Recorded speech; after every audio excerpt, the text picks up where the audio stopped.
Welcome back to the Soil Science Garden, where we turn simple ideas into powerful growing systems. Let me paint a picture for you. It's early morning. You walk into your kitchen, grab a jar from the counter, and harvest a fresh, crunchy, nutrient-packed food that you grew yourself, without stepping outside, without soil, and without a single ray of sunlight. Sounds like a hack, right? But it's not. It's one of the oldest and most efficient food-growing techniques known to humans, sprouting. And today, I'm going to show you how to turn it into a continuous, unlimited protein source using nothing more than a jar and 10 minutes of your time. This is not just for beginners.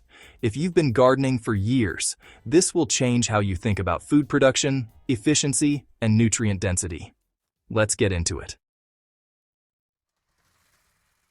As gardeners, we're used to thinking in terms of soil health, sunlight exposure, spacing, and seasons. But sprouting operates on a completely different level. When a seed begins to sprout, it enters a phase of explosive biological activity. Enzymes activate. Stored nutrients break down into more usable forms. Proteins become easier to digest. Vitamins multiply. In simple terms, a dormant seed transforms into a living nutrient factory. What makes this even more powerful is that you're harvesting at the peak of this transformation. You're not waiting for leaves, flowers, or fruits. You're consuming the plant at its most efficient stage. And here's the real kicker. Many sprouts, especially lentils, mung beans, chickpeas, and alfalfa, contain surprisingly high protein levels, making them a legitimate food source, not just a garnish. At first, it sounds almost wrong. We've been taught that plants need soil and sunlight. So how does this system work? The truth is, seeds already contain everything they need to begin life. Inside each seed is a compact package of nutrients, enzymes, and energy reserves. When you add water, you're simply triggering the process. In this early stage, the plant doesn't rely on photosynthesis yet. It feeds off its internal reserves. That's why sunlight isn't necessary, at least for the first few days. And soil? Soil is mainly a support and nutrient system for later growth. In sprouting, we harvest before the plant ever needs it. So what you're really doing is interrupting the growth cycle at the perfect moment, when nutrients are at their peak and effort is at its lowest. Let's talk about the actual setup. This is where most people overcomplicate things, but I want you to see how simple this really is. Start with a clean glass jar. That's your entire garden. Add your seeds. This could be lentils, mung beans, chickpeas, or a sprouting mix. You don't need much. A few tablespoons will multiply significantly once they absorb water and begin to grow. Fill the jar with water and let the seeds soak. This soaking phase is what wakes them up. Depending on the seed type, this usually takes between 6 to 12 hours, but your active time is still under 10 minutes. After soaking, drain the water completely. This is important. Seeds need moisture, not drowning conditions. Cover the jar with a breathable lid. This could be a mesh lid, a cloth secured with a rubber band, or even a loosely placed lid that allows airflow. Place the jar at an angle so excess water can drain out.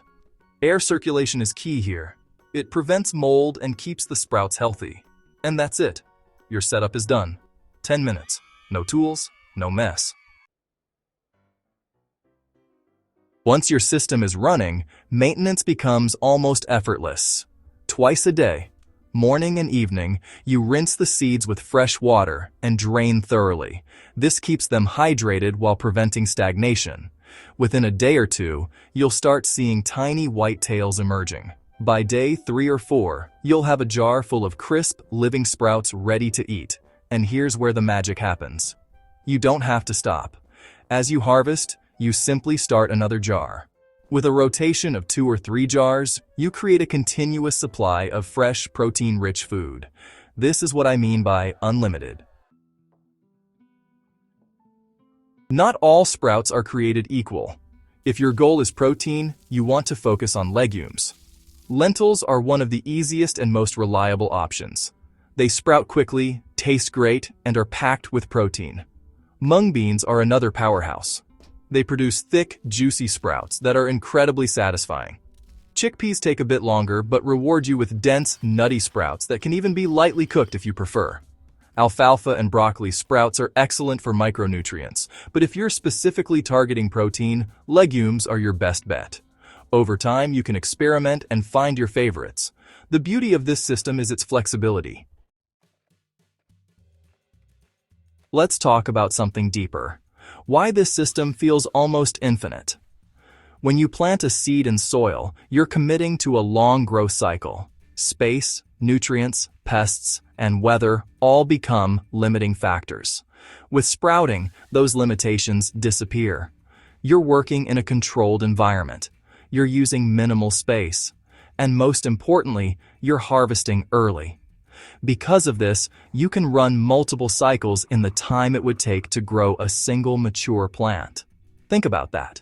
Instead of waiting 60 to 90 days for a harvest, you're harvesting every 3 to 5 days.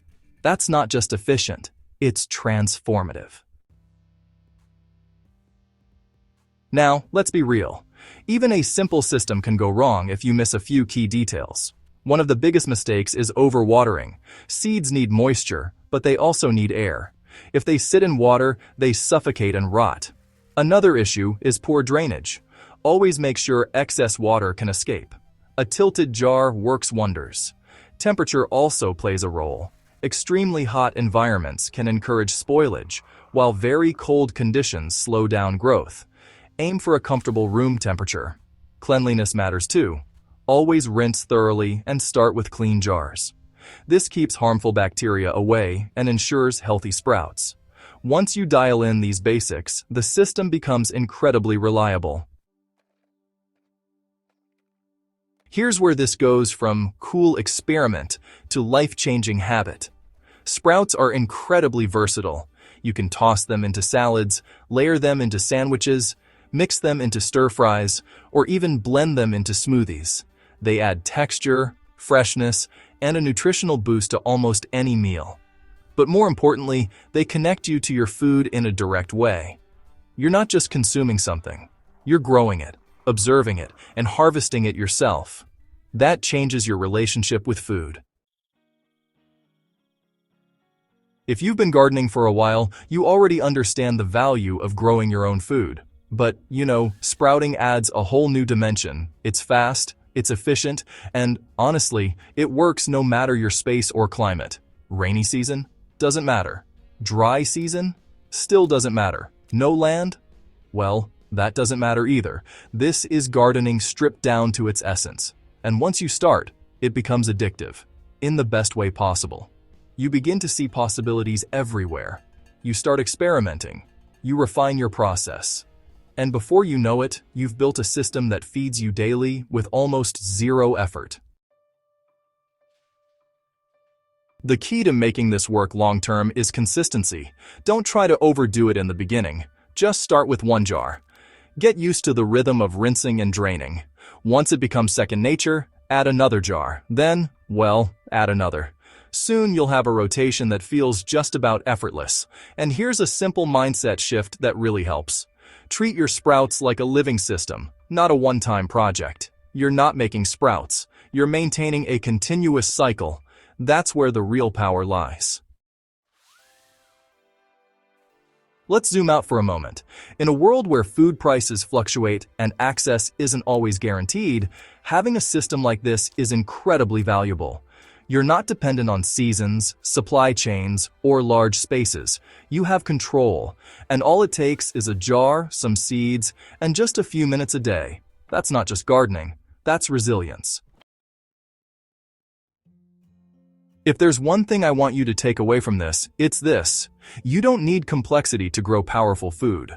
Sometimes, the simplest systems are the most effective. A jar, water, seeds.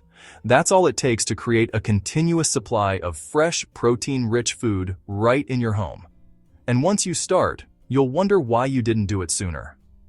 If you found this helpful, this is exactly the kind of practical, science-backed gardening we dive into here on the Soil Science Garden.